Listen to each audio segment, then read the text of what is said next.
നമസ്കാരം, real news.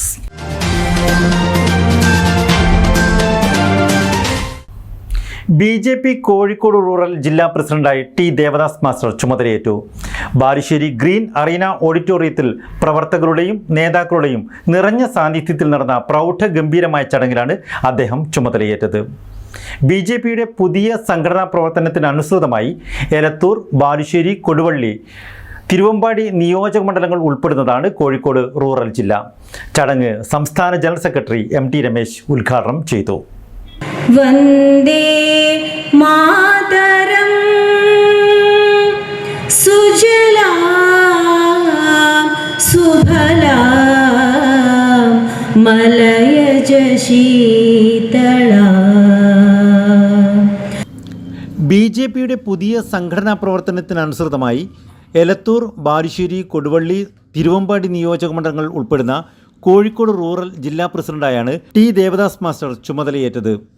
Balussery green arena ഓഡിറ്റോറിയത്തിൽ പ്രവർത്തകരുടെയും നേതാക്കളുടെയും നിറഞ്ഞ സാന്നിധ്യത്തിൽ നടന്ന പ്രൗഢഗംഭീരമായ ചടങ്ങിലാണ് പ്രവർത്തന മികവ് കൊണ്ട് കഴിവ് തെളിയിച്ച ബാബുമാഷ് എന്ന ടി ദേവദാസ് മാസ്റ്റർ ചുമതലയേറ്റത്. നിലവിൽ ജില്ലാ വൈസ് പ്രസിഡന്റായി പ്രവർത്തിച്ചു വരികയായിരുന്നു ഇദ്ദേഹം. അനുമോദന സമ്മേളനം BJP സംസ്ഥാന ജനറൽ സെക്രട്ടറി MT രമേശ് ഉദ്ഘാടനം ചെയ്തു.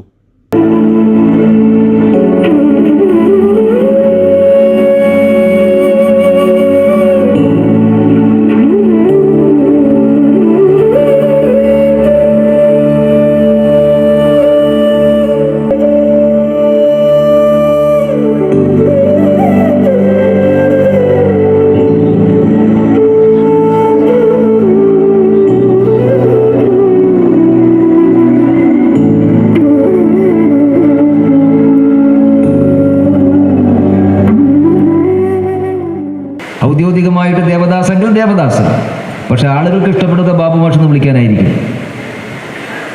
അദ്ദേഹം ഈ ജില്ലയുടെ അധ്യക്ഷനായിട്ട് തിരഞ്ഞെടുക്കപ്പെടുമ്പോൾ നേരത്തെ അവിടെ സൂചിപ്പിച്ചു, എനിക്കതിൽ വലിയ പുതുമയൊന്നും ഞാൻ കാണുന്നില്ല. ഈ പ്രദേശത്ത് ദീർഘകാലമായി ഞാൻ വിദ്യാർത്ഥി പരിഷത്തിൻ്റെ പ്രവർത്തനവുമായി ഈ പ്രദേശത്ത് വരുന്ന കാലം മുതൽ കാണുകയും പരിചയപ്പെടുകയും ചെയ്തിട്ടുള്ള മുഖമാണ്. ദീർഘകാലത്തെ പ്രവർത്തന പാരമ്പര്യമുള്ള, അതിനുശേഷം സംഘത്തിൻ്റെ ചുമതലയായ സമയത്തും പിന്നീട് BJPയിലേക്ക് വന്നപ്പോഴുമൊക്കെ നേതൃത്വം തെളിയിച്ചിട്ടുള്ള ആളാണ്. ബാബുമാഷ് എലത്തൂർ നിയോജക മണ്ഡലം പ്രസിഡന്റായിട്ട് തിരഞ്ഞെടുക്കപ്പെട്ടതിന് ശേഷമാണ് നമ്മുടെ ശ്രീ കുമ്മനം രാജേട്ടൻ്റെ നേതൃത്വത്തിൽ നമ്മളൊരു ജാഥ മുഴുവൻ കേരളത്തിൽ നിശ്ചയിച്ച് എല്ലാ ബൂത്ത് പ്രസിഡന്റുമാരും അദ്ദേഹത്തിന് നിധി കൊടുക്കണം എന്ന് നിശ്ചയിച്ചത്. അന്ന് കേരളത്തിൽ എല്ലാ ബൂത്ത് പ്രസിഡന്റുമാരും കുമ്മനം രാജേട്ടന് നിധി കൊടുത്ത ഒരേ ഒരു മണ്ഡലമേ ഉണ്ടായിട്ടുള്ളൂ. അത് എലത്തൂർ നിയോജക മണ്ഡലമായിരുന്നു എന്ന് നമുക്ക് പറയാം. ജില്ലാ പ്രസിഡന്റ് അഡ്വക്കേറ്റ് VK സജീവൻ ആമുഖ ഭാഷണം നടത്തി. രാജ്യത്ത് വളർന്നുകൊണ്ടിരിക്കുന്ന ഏക രാഷ്ട്രീയ പാർട്ടി അത് ഭാരതീയ ജനതാ പാർട്ടി മാത്രമാണ് എന്ന് നമുക്ക് അടിവരയിട്ട് പറയാൻ വേണ്ടി സാധിക്കും. ഇന്ത്യയിലെ എല്ലാ മുക്കിലും മൂലയിലും നീക്കുന്നുണ്ടോ ഇല്ലയോ എന്നുള്ളത് മാത്രമല്ല, എല്ലാ മുക്കിലും മൂലയിലും ഉയർന്നു പാറുന്ന ഒരേ ഒരു കൊടിയേ ഉള്ളൂ, അത് ഹരിത കുങ്കുമ പതാകയാണ് എന്ന് നമുക്ക് നെഞ്ചത്ത് കൈവച്ച് പറയാൻ വേണ്ടി സാധിക്കും. പ്രിയപ്പെട്ടവർ, വരണാധികാരി അഡ്വക്കേറ്റ് S ജയസൂര്യൻ ചടങ്ങിൽ അധ്യക്ഷനായി. ഘടനാപരമായി ഒരു ജില്ലയുടെ കരുത്ത് നിങ്ങളിവിടെ ആദ്യം തന്നെ പ്രകടിപ്പിച്ചു കഴിഞ്ഞു. തുടർന്ന് അങ്ങോട്ടുള്ള എല്ലാ പ്രവർത്തന രംഗത്തും ഈ കരുത്ത് പ്രകടിപ്പിക്കാനുള്ള ആവേശം അടിത്തറയായിട്ട് ഈ സമ്മേളനം നിങ്ങളുടെ പ്രഖ്യാപനമാണ് എന്ന് ഞാൻ കരുതുന്നു. തീർച്ചയായിട്ടും ആ ഊർജം ബാബുമാഷിന്, അതായത് ദേവദാസ് എന്നറിയപ്പെടാത്ത, വിളിക്കപ്പെടാത്ത ബാബുമാഷിന് നിങ്ങളുടെ എല്ലാ വിധത്തിലുമുള്ള പിന്തുണയും പ്രവർത്തനവും ഉണ്ടായിരിക്കണം എന്ന് ഞാൻ അഭ്യർത്ഥിക്കുകയാണ്. പ്രസ്ഥാനത്തെ വളർത്തുന്നതിനും മുന്നോട്ടുള്ള പ്രവർത്തനങ്ങൾക്കും എല്ലാവരുടെയും സഹകരണം പ്രസിഡന്റ് ടി ദേവദാസ് അഭ്യർത്ഥിച്ചു. ആശംസ അത് ഫലവത്താക്കുന്നതിന് വേണ്ടി നമുക്ക് സാധിക്കും. അതിന് ജഗദീശ്വരന്റെ അനുഗ്രഹം ഉണ്ടാവട്ടെ. നമുക്കെല്ലാവർക്കും ഒറ്റക്കെട്ടായി നിന്നുകൊണ്ട് ചേർന്ന് നിന്ന് പ്രവർത്തിക്കുന്നതിനുള്ള കഴിവ് ജഗദീശ്വരൻ തരട്ടെ എന്ന് പ്രാർത്ഥിച്ചുകൊണ്ട് നിർത്തുന്നു. നമസ്കാരം. പ്രവർത്തകരും നേതാക്കളും അദ്ദേഹത്തെ ഷാൾ അണിയിച്ചു.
ഭാരതീയ വിദ്യാനികേതൻ സംസ്ഥാന അധ്യക്ഷൻ പി ഗോപാലൻകുടി മാസ്റ്റർ, BJP സംസ്ഥാന വൈസ് പ്രസിഡന്റ് VV രാജൻ, ദേശീയ സമിതി അംഗം KP ശ്രീശൻ, ഉത്തരമേഖലാ പ്രസിഡന്റ് TP ജയചന്ദ്രൻ, ഉത്തരമേഖലാ സെക്രട്ടറിമാരായ NP രാമദാസ്, MC ശശീന്ദ്രൻ, ജില്ലാ general secretary Prasanth Kumar, city ജില്ലാ president advocate KP Prakash Babu, സംസ്ഥാന സമിതി അംഗങ്ങളായ അഡ്വക്കേറ്റ് K ശശീന്ദ്രൻ, ഗിരീഷ് തേവള്ളി, രജനീഷ് ബാബു, ജോസ് വാലുമണൽ, ജില്ലാ വൈസ് പ്രസിഡന്റുമാരായ T Balasoman, advocate KV Sudheer, Bindu Chalil, secretary CP Satheesh, ex servicemen സംസ്ഥാന കൺവീനർ രാജേന്ദ്രൻ കുളങ്ങര, BJP സംസ്ഥാന കൗൺസിൽ അംഗങ്ങളായ Rajesh Kayanad, TA Narayanan, Shan Kattippara, VP Rajeevan, advocate Muhammad Rishal, Sheikh Shahid, Jayesh Neeliyal, Shiny Joshy തുടങ്ങിയവർ സംസാരിച്ചു. Real news, Balussery.